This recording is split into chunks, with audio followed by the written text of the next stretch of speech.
Your ridiculous questions are so annoying. I'm not even. I ask questions. I'm a journalist. That's what we do. Hello, citizens. Today we're looking at a video from Veritas, his newest one, about lead poisoning. Now, I imagine that all this information about lead is going to be pretty similar in about 50 years to all the information we're going to know about aluminum. Decreased birth rates, autism caused by these metals in sperm, drop in IQ. Now, all of this happened with lead under strict regulation. So it goes to show how government really doesn't care about your well-being. In fact, they're happy to approve products that decrease your well-being, that decrease your intelligence, just like the MIT study told them to do. Let's have a look. 20th century Americans had 1,000 times more lead in their bones than their ancestors. Studies of baby teeth revealed that even lead exposure well below the level considered safe resulted in delayed learning, decreased IQ, and increased behavioral problems. And there is a broad consensus on the part of everybody except the lead industry and its spokesman that lead is extremely toxic at extremely low doses.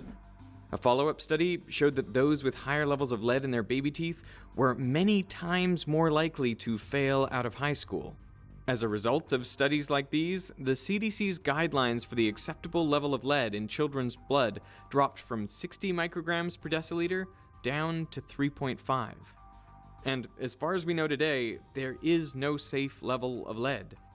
Globally, lead is believed to be responsible for nearly 2/3 of all unexplained intellectual disability.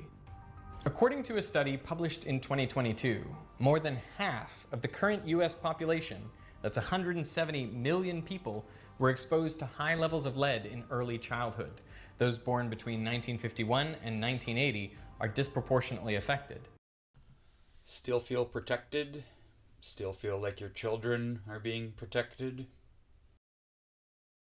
The authors estimate that in aggregate, lead caused a loss of more than 800 million IQ points.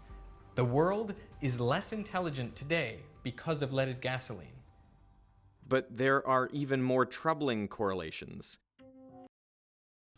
Even more troubling than being dumb and unable to reproduce? Okay. What could be more troubling than that? Did kids who were exposed to higher levels of lead grow up to commit more crimes than they otherwise would have? You might think this is just a spurious correlation, but the same pattern appears in many countries, including Britain, Canada, and Australia. And we know there's a causal connection between lead exposure and antisocial or violent behavior. A study of 340 teenagers found that those who were arrested were 4 times as likely to have elevated lead in their bones than similar demographic controls who didn't have run-ins with the law. Now, this doesn't mean that lead is responsible for all of the increase in crime, but it's very likely responsible for some of it. Now, it's tough to Are there systems designed to create order or disorder? Peace or violence? You decide. estimate the precise death toll of lead. One of its lesser-known effects is a hardening of the arteries, leading to increased cardiovascular disease. A study from 2018 found lead was likely responsible for 250,000 heart disease deaths per year in the US. Assuming a constant rate over the past century, that amounts to 25 million deaths in the US alone. Globally, the figure may... So I'd like to take this opportunity just to reinforce my message. It's not my message, it's Adam Smith's message. That capitalism, and indeed democracy, relies on an educated populace making informed decisions. Now, do you think that an educated populace making informed decisions would purchase leaded gasoline to damn themselves and their children and civilization? No. An uneducated, indoctrinated population would, though. May approach 100 million. But if a CFC molecule is hit by an ultraviolet photon of just the right energy, it breaks apart, releasing a chlorine atom. And this chlorine atom can then react with ozone, breaking it apart into chlorine monoxide and oxygen gas.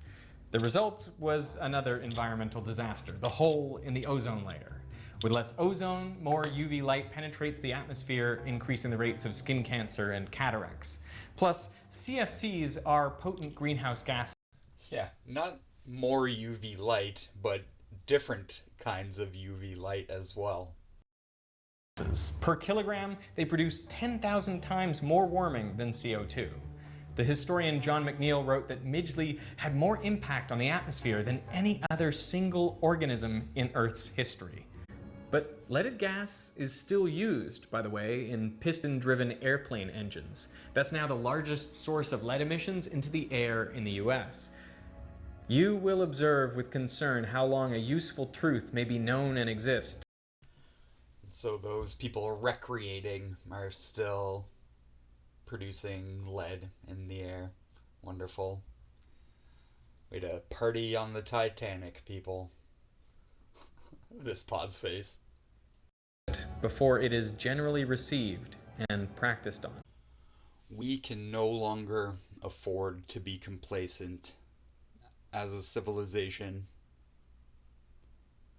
We have 5 years to make significant choices before the choices are going to be made for us. Sorry, a significant change in our choices. 5 years. The choice will be made for us. They have their underground cities and bunkers. Do you? Stay strong, citizens.